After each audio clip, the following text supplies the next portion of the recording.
नमस्कार दोस्तों, हर हर महादेव। दोस्तों, आज हम आपको करवा चौथ की व्रत कथा के बारे में बताने जा रहे हैं। तो चलिए दोस्तों, वीडियो को हम शुरू करते हैं। दोस्तों, करवा चौथ का व्रत कार्तिक माह की कृष्ण पक्ष की चतुर्थी को मनाया जाता है। करवा चौथ को सबसे बड़ी चौथ माना गया है। इस दिन स्त्रियां निर्जला व्रत रखती हैं और करवा चौथ की कहानी सुनती हैं। यह व्रत स्त्रियों का सर्वाधिक प्रिय व्रत है। इस दिन सौभाग्यवती स्त्रियां पति के स्वास्थ्य, दीर्घायु एवं मंगल कामना करती हैं। कुंवारी कन्याएं सुंदर, सुशील और अच्छे वर की प्राप्ति के लिए करवा चौथ का व्रत रखती हैं। यह व्रत सौभाग्य और शुभ संतान देने वाला है। करवा चौथ के व्रत को करने वाली स्त्रियां सुबह स्नान आदि के बाद आचमन करके पति, पुत्र आदि के सुख सौभाग्य का संकल्प लेकर यह व्रत करती हैं। करवा चौथ के व्रत में चौथ माता, गणेश जी महाराज, शिव पार्वती और श्री कार्तिकेय जी के साथ चंद्रमा का भी पूजन किया जाता है और करवा चौथ की कहानी सुनी जाती है। इस दिन करवा चौथ की कहानी या करवा चौथ की कथा सुनने से चौथ माता प्रसन्न होकर व्रत का पूर्ण फल प्रदान करती हैं। करवा चौथ को सभी चौथ में सबसे बड़ा माना गया है। इस दिन करवा चौथ की कथा के साथ विनायक जी की कथा भी सुनी जाती है।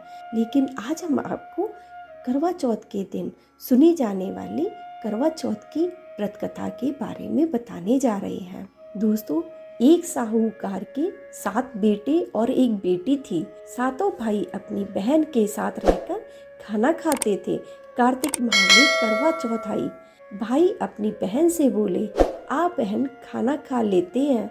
बहन बोली, आज तो मेरा करवा चौथ का व्रत है, इसलिए चांद देखकर ही खाना खाऊंगी।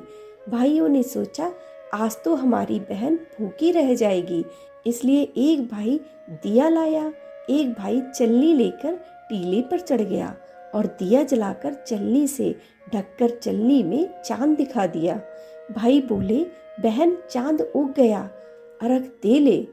बहन बोली, आओ भाभियों, चांद देखकर अर्घ दे लो। भाभियां बोली कि ननद जी, अभी तो आपका ही चांद उगा है, हमारा तो रात को उगेगा। बहन अर्घ देकर भाइयों के साथ खाने के लिए बैठ गई। पहले निवाले में बाल आया, दूसरे में छींक आई और तीसरे ग्रास तोड़ते ही ससुराल से बुलावा आ गया। वो कपड़े निकालने लगी तो सारे कपड़े ही सफेद निकलते। माँ बोली, तेरे भाग्य में जो लिखा है वही होगा। माँ ने उसे सफेद कपड़े ही पहना दिए और हाथ में सोने का रुपया दिया और कहा, जो तुझे पूरा आशीर्वाद दे उसे यह सोने का रुपया दे देना और पल्ले को मोड़कर गांठ दे देना। रास्ते में सब औरतें भाइयों का सुख देखना की आशीष देती गईं, लेकिन किसी ने भी सुहागन का आशीष नहीं दिया। वो आगे गई तो उसे पूरा आशीर्वाद किसी ने नहीं दिया। एक छोटी सी ननद पालने में सो रही थी। वो बोली, सीली हो, सपूती हो, 7 पूत की माँ हो, थारा अमर सुहाग हो। तो उसने सोने का रुपया ननद को देकर पल्ले की गांठ बांध ली।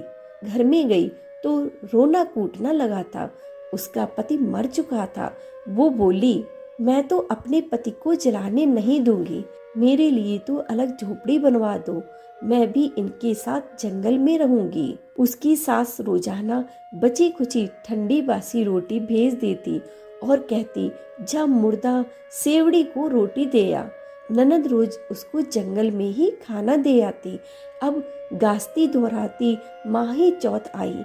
करवा ले 7 भाइयों की प्यारी करवा ले, दिन में चांद उगानी करवा ले, बहुत भूखी करवा ले।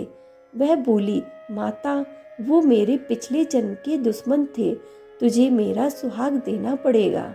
मेरे से बड़ी बैसाख की चौथ आएगी, उसके पैर पकड़ लेना। बैसाख की चौथ आई, उसके पैर पकड़ लिए तो चौथ माता बोली, छोड़ पापिन मेरे पाँव। वो बोली, माता, वो मेरे भाई नहीं थे, पिछले के जन्म के बैरी दुश्मन थे, आपको तो मेरा सुहाग देना ही पड़ेगा। मुझसे बड़ी भादवे की चौथ आएगी, उसके पाँव मत छोड़ना। अगर उसके पाँव छोड़ दिए तो तुझे कहीं जगह नहीं है। भादवे की चौथ आई, करवा ले भाइयों की प्यारी करवा ले। दिन में चांद उगानी करवा ले, बहुत भूखी करवा ले। उसने माता के पैर पकड़ लिए। तब चौथ माता बोली, छोड़ पापिन, मेरे पैर पकड़ने लायक नहीं है। वो बोली कि हे माता, वो मेरे भाई नहीं, पिछले जन्म के दुश्मन थे, आपको बताना पड़ेगा। मैं क्या करूं? माता बोली, तुझे इतनी शिक्षा कौन दे गया? माता, मुझे किसी ने कुछ नहीं बताया, आप ही बताओ मैं क्या करूं? तब माता बोली, मेरे से बड़ी करवा चौथ आएंगी, उसके पाँव मत छोड़ना। वो जो मांगे वो बस सामान मांग लेना, बेस और सारे सुहाग का सामान मांग लेना। दूसरे दिन ननद रोटी देने आई तो वो बोली, ननद जी, काजल, मेहंदी, बिंदी, रोली, मोली, सारा सुहाग का सामान लाना और बेस भी लाना। ननद ने एक एक करके सारा सामान ला दिया। कार्तिक की करवा चौथ आई, करवा ले, दिन में चांद देखनी करवा ले, बहुत भूखी करवा ले। वो बोली, माता, वे मेरे पिछले जन्म के दुश्मन थे। और ये कहकर उसने माता के पैर पकड़ लिए। छोड़ पापिन, तू मेरे पाँव पकड़ने लायक नहीं है। माता, आपको मेरा सुहाग लौटाना पड़े, माता आपको मेरा सुहाग देना पड़ेगा। तेरे पास जंगल में सुहाग की क्या चीज है? वो बोली, माता, आप मांगो वो सभी है।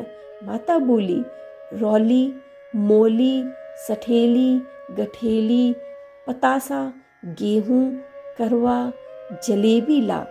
उसने सभी चीजें निकालकर दे दी।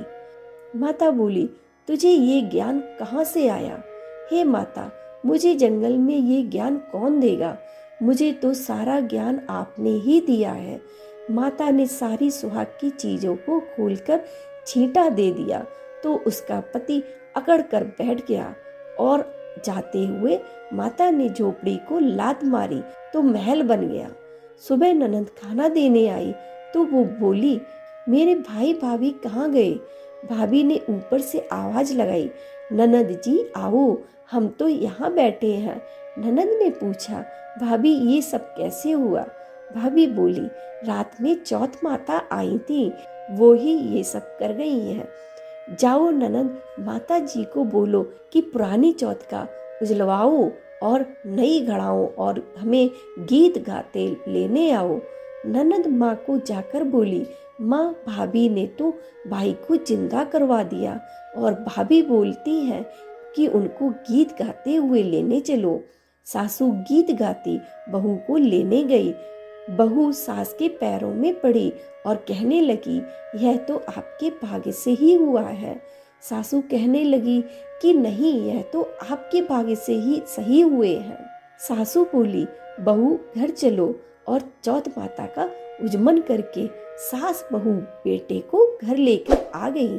जैसे माता ने साहूकार की बेटी को सुहाग दिया, वैसे माता सबको देना।